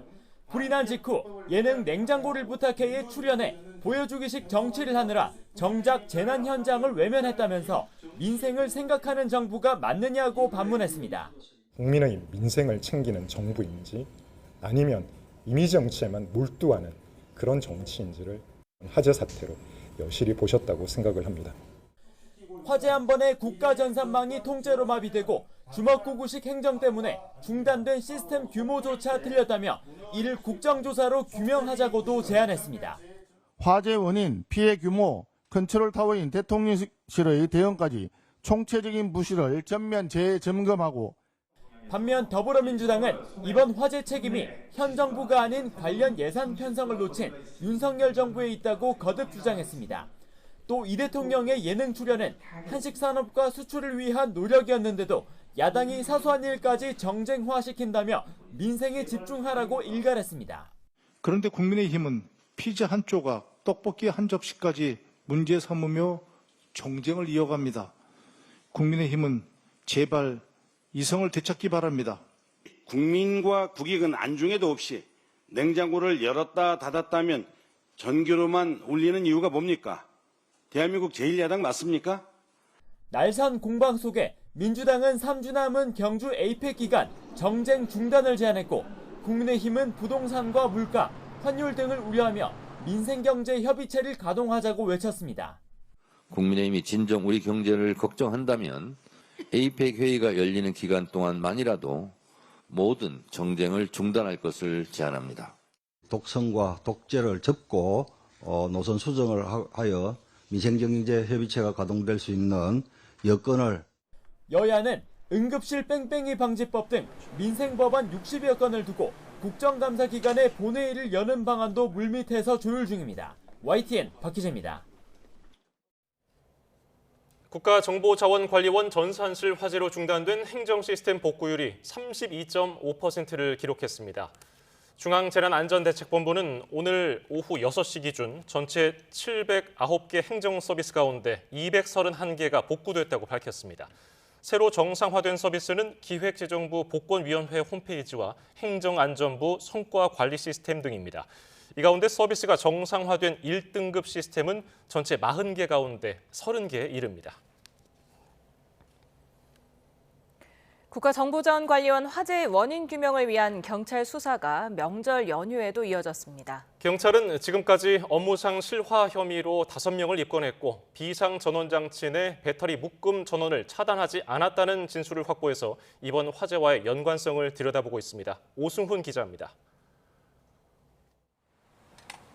정부 전산망 마비 사태를 불러온 국가정보자원관리원 화재. 경찰이 작업 당시 비상 전원장치 안에 있는 배터리 전원을 차단하지 않았다는 작업자의 진술을 확보했다고 밝혔습니다. 외부에서 비상 전원장치로 전기를 공급하는 주 전원 차단기가 내려졌지만 배터리 묶음과 연결된 렉 차단기를 내렸는지 확인하지 않았다는 내용입니다.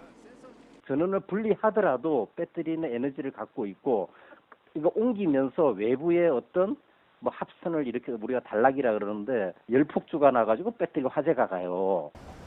배터리의 실제 충전율은 80% 정도였던 것으로 확인됐습니다. 경찰은 시스템 기록을 통해 확인된 배터리 충전율이 90%로 나타났지만 보정률을 고려해 전문가 등이 확인한 것이라고 설명했습니다. 이어 배터리 전원을 차단하지 않은 것이 이번 화재의 원인과 어떤 관계가 있는지 확인하기 위해 국립과학수사연구원에서 정밀감정을 진행하고 있다고 덧붙였습니다. 경찰은 추석 연휴 직전 국정자원과 배터리 이전 작업 관련 업체 3곳 등에 대한 압수수색을 진행했습니다. 지금까지 경찰 조사를 받은 인원은 모두 26명으로 업체 관계자 1명이 추가로 입건돼 피의자는 모두 5명으로 늘었습니다. 경찰은 국과수에서 폭발 추정 배터리를 분해해 검사하고 동일 기종 배터리에 대한 재현 실험 등도 진행할 계획이라고 밝혔습니다. 또 관계자 조사와 압수물 분석 등을 통해 화재 원인 규명을 위해 최선을 다하겠다고 덧붙였습니다. YTN 오승훈입니다. 추석 연휴 민심을 훑은 정치권이 내년 6월 지방선거를 준비하기 위한 내부 정비에 돌입했습니다. 새 정부 중간평가 성향이 짙은 첫 전국 단위 선거인 만큼 양당 지도부는 명운이 걸려있다는 각오로 일찌감치 사활을 거는 모습입니다. 강민경 기자입니다.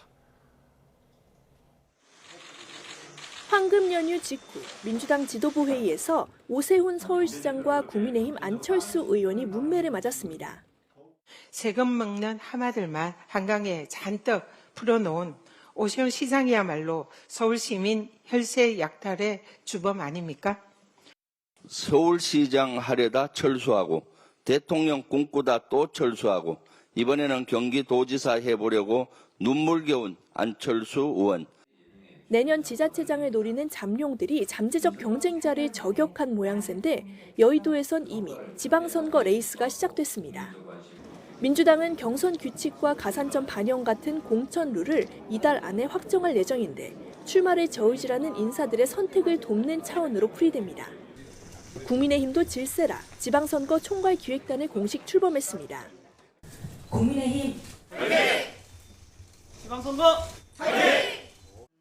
윤석열 정부 출범 직후 열린 지난 지방선거 땐 압승을 거뒀는데 현역들 경쟁력을 두고 기초평가에 착수할 계획입니다. 서울시장 후보군으로 거론되는 나경원 의원이 정권 심판의 기치로 위원장을 맡아 인재가 구름처럼 모이는 공천을 약속했습니다. 정말 꼭 이겨서 대한민국과 국민을 지켜야 되는 선거라고 생각을 합니다. 방향타를 준 장동혁 대표는 희생을 강조하며 대대적인 물갈이를 예고했습니다. 희생이 따르지 않으면 이길 수 없는 선거라고 생각합니다. 이재명 정부의 중간평가 성격인 지방선거에 양당 모두 사활을 거는 건데 특히 서울, 부산, 충청권이 승부처로 꼽힙니다. 여기에 의원직을 내려놓은 이재명 대통령과 강훈식 대통령 비서실장 등의 지역구 2곳을 포함해 지자체장 출마와 재판 결과 등에 따라 미니 총선급의 보궐선거가 진행될 가능성도 큽니다. 조국 혁신당 비대위원장의 여의도 재입성 시나리오와 개혁신당의 연대 움직임 등도 주요 변수가 될 전망입니다. YTN 강민경입니다.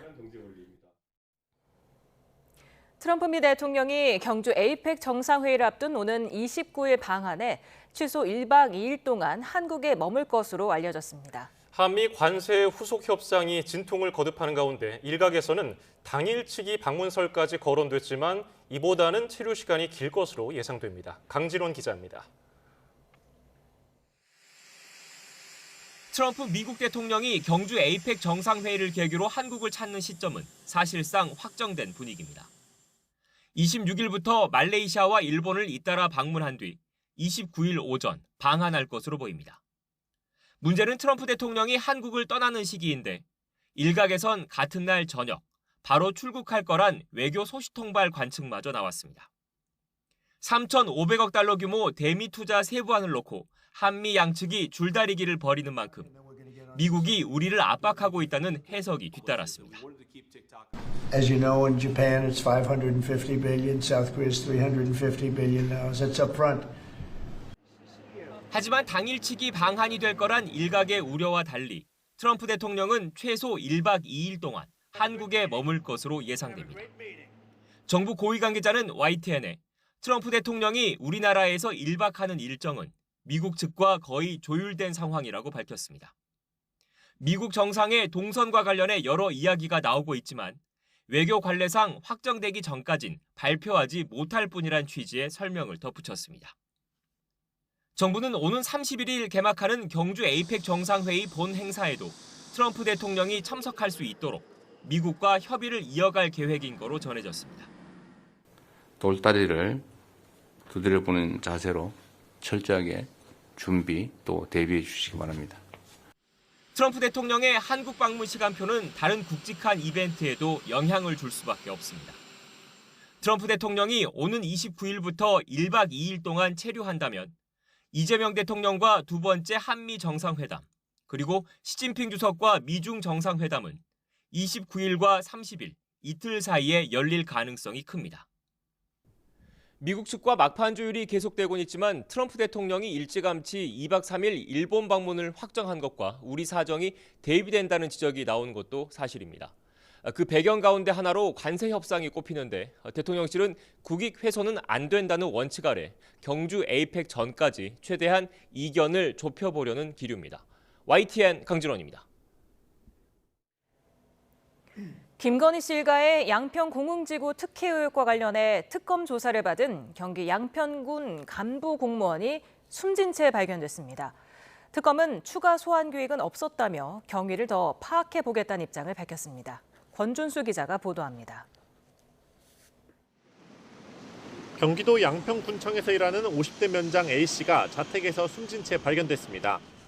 아침에 출근하지도 않고 연락이 닿지 않자 군청 직원들이 찾아갔지만 A씨는 이미 사망한 상태였습니다. 경찰은 타살 혐의점이 없다고 보고 스스로 목숨을 끊은 것으로 추정하고 있는데 A씨는 추석 연휴 하루 전날인 지난 2일 김건희 특검의 조사를 받았던 것으로 확인됐습니다. 김건희 씨의 가족회사가 경기 양평 공흥지구 부지에 아파트를 건설할 당시 개발부담금 면제 등 특혜를 받았다는 의혹과 관련한 피의자 신분이었습니다. 실제로 A씨는 지난 2016년 양평군청에서 개발부담금 관련 업무를 맡았던 것으로 전해집니다. 다만 특검은 여러 군청 공무원을 상대로 조사를 진행해왔고 양평고속도로 노선 변경 의혹에 대해서도 들여다보는 중이었기 때문에 A씨의 사망과 특검과의 연관성은 구체적인 사실관계 파악이 필요하다는 입장입니다. 특검 관계자는 A씨의 경우 한 차례 조사를 받았고 추가 소환 일정은 없었다며 특이사항이 없어 경위를 더 파악해보겠다고 밝혔습니다. 특검에 강압적인 수사가 있었다는 내용의 A씨 자필 메모가 공개된 가운데 경찰은 자세한 경위를 조사할 계획입니다. YTN 권유수입니다. 국민의힘은 김건희 특검 조사를 받은 뒤 숨진 공무원의 진술서를 공개하며 특검의 강압 수사를 규탄했습니다. 진술서에서 고인은 모르고 기억이 안 난다고 해도 사실대로 말해도 계속 다그쳤다며 수사관 강압에 못 이겨 전혀 기억이 없는 진술을 했다고 주장했습니다.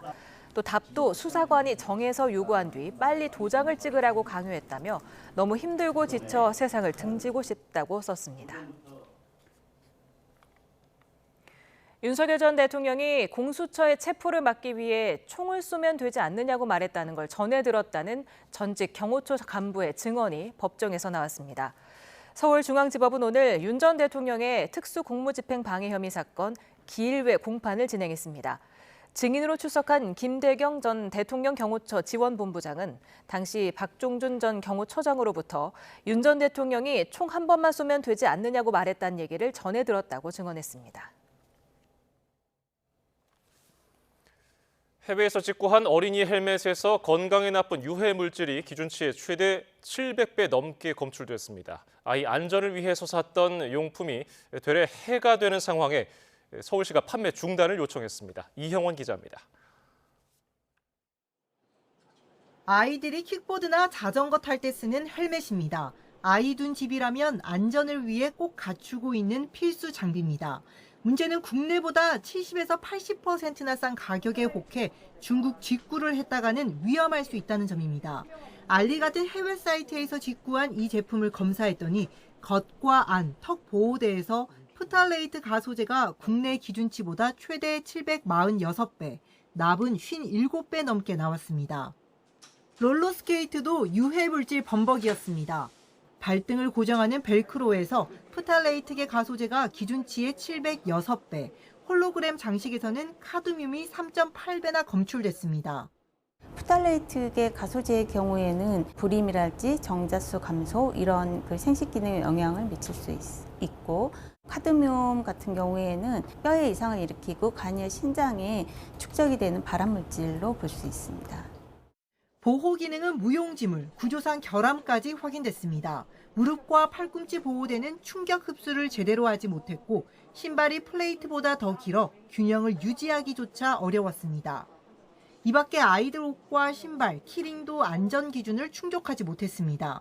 시는 이번에 조사한 28개 용품 가운데 이렇게 문제가 있는 것으로 드러난 12개 제품에 대한 판매 중단을 요청했습니다. YTN 이영훈입니다. 새벽 시간 카페에 들어가서 70여만 원 상당의 현금과 상품권을 훔친 30대가 구속됐습니다. 전북 정읍에서는 SUV가 보호 난간을 들이받고 추락해서 한 명이 숨졌고 제주에서는 무단 횡단을 하던 70대가 화물차에 치였습니다. 사건 사고 소식 김기수 기자입니다. 불이 꺼진 카페 내부에 한 남성이 계산대 쪽으로 다가갑니다. 계산대 앞에서 분주하게 움직이더니 현금을 훔쳐 그대로 달아납니다. 추석 연휴였던 지난 5일 새벽 1시쯤 경남 합천군 대학면에 있는 카페에서 30대 남성 A씨가 현금과 상품권 등 70여만 원을 훔치는 장면입니다. A씨는 생활비를 벌기 위해 범행을 저지른 것으로 파악됐는데 경찰은 A씨를 구속하고 추가 범행 여부를 조사하고 있습니다. SUV 차량 외부가 종이장처럼 구겨졌습니다. 전북 정읍에서 60대 운전자가 몰던 SUV 차량이 보호난간과 충돌한 뒤 3m 아래로 추락했습니다. 이 사고로 차에 타고 있던 50대 동승자가 숨졌고 운전자는 병원으로 옮겨져 치료를 받고 있습니다. 경찰은 이들이 같은 회사 동료인 점을 확인하고 운전자 등을 상대로 정확한 사고 경위를 조사하고 있습니다. 제주시 한림읍의 한 도로에선 70대 여성 A씨가 1톤 화물차에 치여 숨졌습니다. 경찰은 A씨가 무단횡단하다 사고가 난 것으로 보고 화물차 운전자를 상대로 사고 경위를 조사하고 있습니다. 전북 군산시 옥도면 계야도 인근 해상에선 양식장 관리선에 타고 있던 2명이 바다에 빠졌습니다. 신고를 받고 출동한 해경은 구조와 수색 작업을 벌였습니다. YTN 김기수입니다.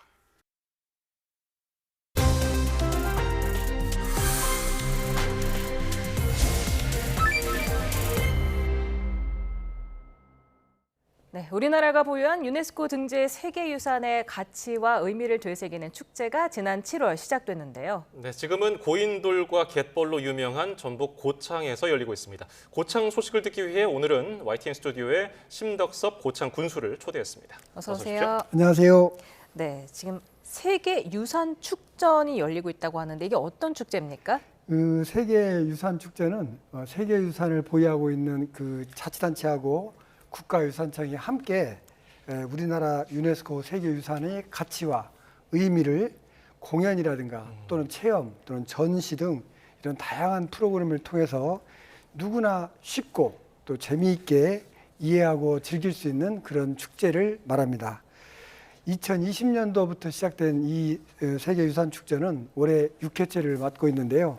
올해는 벌써 지난 7월 달에 제주에서 또 9월에는 경주와 순천에서 개최되었습니다. 이제 가을이 깊어지는 10월에는 우리 고창에서 고인돌과 갯벌을 테마로 마지막 세계유산축전의 대미를 장식하게 됩니다.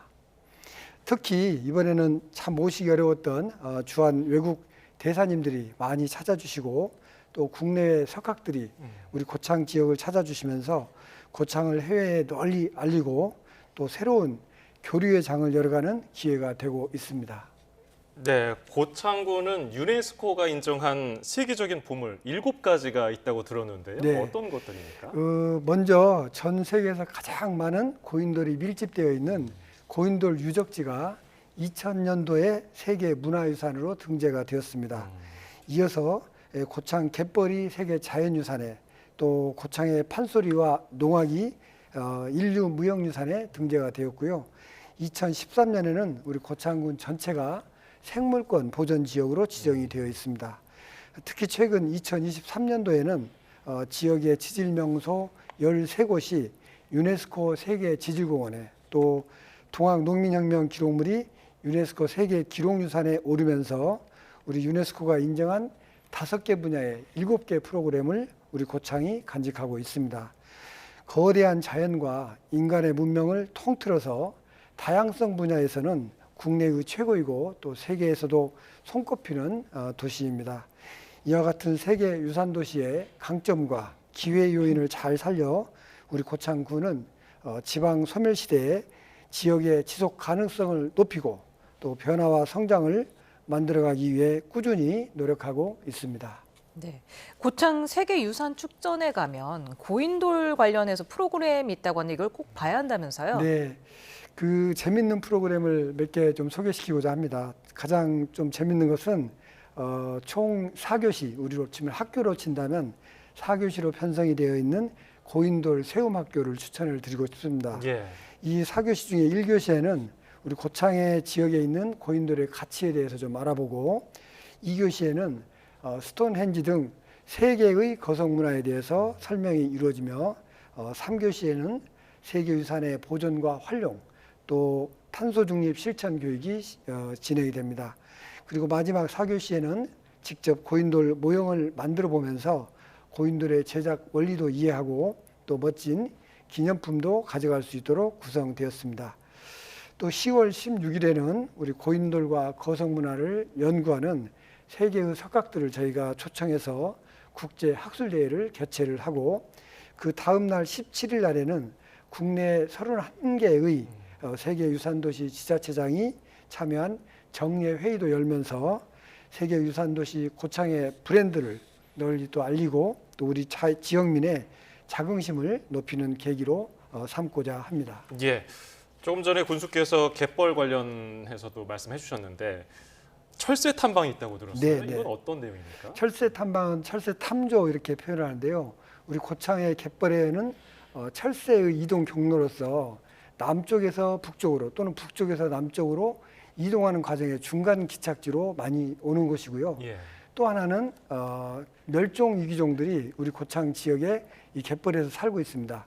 그래서 어떤 철새가 여기에 있는가를 우리 철새를 좋아하시는 분들이 와서 일정 기간 동안에 몇 종을 또는 어떤 종을 내가 새롭게 보았는지를 그걸 이제 그 대회를 여는데 그걸 갖다가 철새 탐조 대회라고 합니다. 이번에도 그 대회를 준비하면서 모든 다른 지역에 있는 많은 분들이 관심을 갖고 지금 참여하고 있습니다. 네, 또 다른 축제가 있던데요. 모양성제가 고창에서는 최대 축제라고 하더라고요. 네네. 이 모양성제라는 게 뭘까요? 고창의 모양성제는 약 580년 전에 외구의 침입에 대비하기 위해서 우리 고창 지역에서 축성한 모양성의 축성 정신을 기리는 고창군의 대표 축제입니다. 올해는 이 모양성제가 10월 29일부터 11월 2일까지 5일간 우리 고창 읍성 일원에서 개최가 됩니다. 우리 YTN 시청자 중에도 특히 사진을 굉장히 관심 있는 분들이 많이 있을 건데요. 예.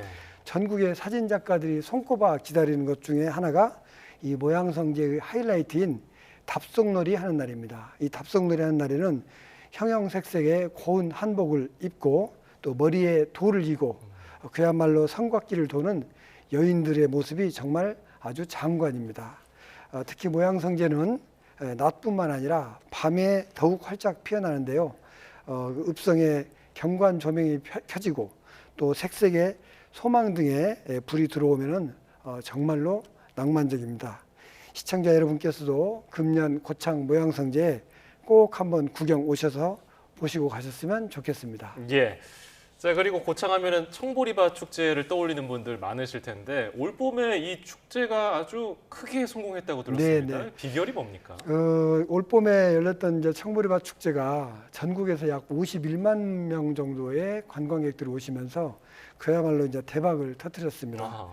특히 고창 이 청보리밭에서 촬영된 드라마 또는 영화 이런 것들이 전 세계적으로 큰 인기를 누리면서 K드라마 열풍의 주역으로 맹활약을 하고 있습니다.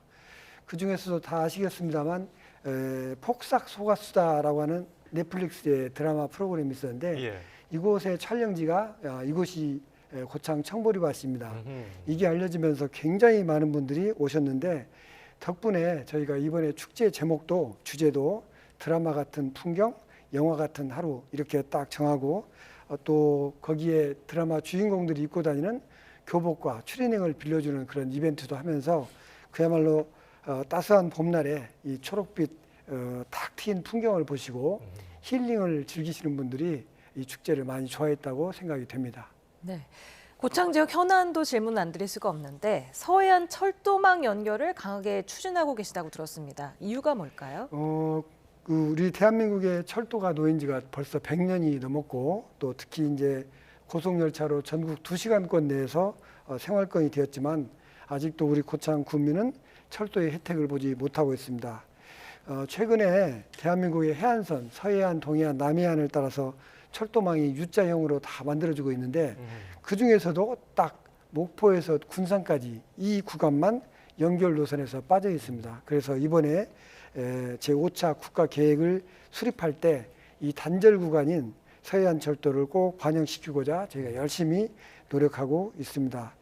이 철도망 계획이 반영되기 위해서는 주민들의 수용성이 아주 중요하다고 합니다.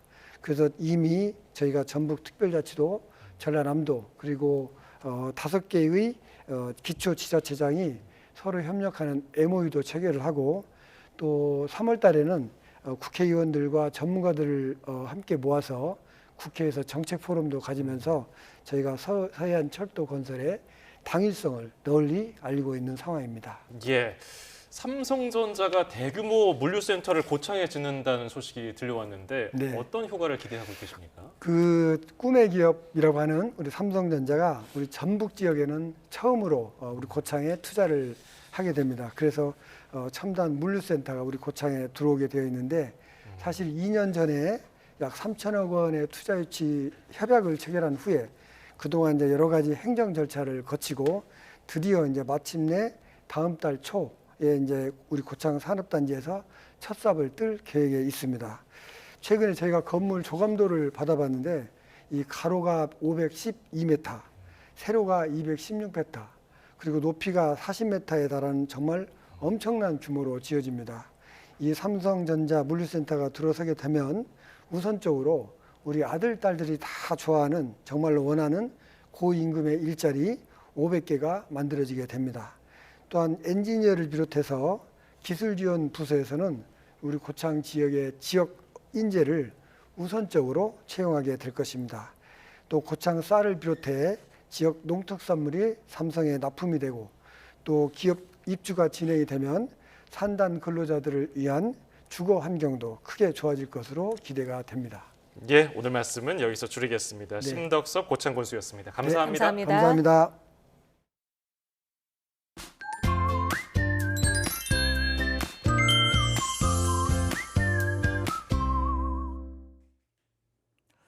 지난 추석 연휴 동안 날씨가 그리 좋지 않았잖아요. 네, 맞습니다. 오락가락 비가 이어지면서 바깥 활동하는데 아쉬움이 있었는데요. 오늘에 이어 주말인 내일도 중북부를 중심으로 비가 내리겠습니다. 네, 남부지방은 맑은 하늘이 드러나겠지만 중북부와 충청 북부에는 오락가락 비가 오겠고 특히 경기 북부와 강원 북부를 중심으로 비가 계속되겠습니다. 이번 비는 내일 밤부터 점차 그치겠습니다. 하지만 영동은 모레도 비가 이어지겠고요. 오전부터 오후 사이 영남과 호남 동부, 충청 내륙에 또다시 비가 내리기 시작하겠습니다. 내일과 모레 예상되는 비의 양은 대부분 5에서 40mm로 양이 많지 않겠습니다. 다만 경기 북부에는 내일까지 최고 60mm로 가을비치고 많은 비가 예상됩니다. 또 동해안과 제주 해안에서는 너울성 파도가 높게 일겠습니다. 특히 동해안 지역은 모레부터 바람도 강해질 것으로 보이니까요. 해안가 찾으시는 분들은 안전사고에 각별히 유의해 주셔야겠습니다. 이번 주말 동안 비가 내리거나 하늘빛이 흐린 중북부 지방은 대체로 평년과 비슷하거나 조금 높은 수준을 보이겠습니다.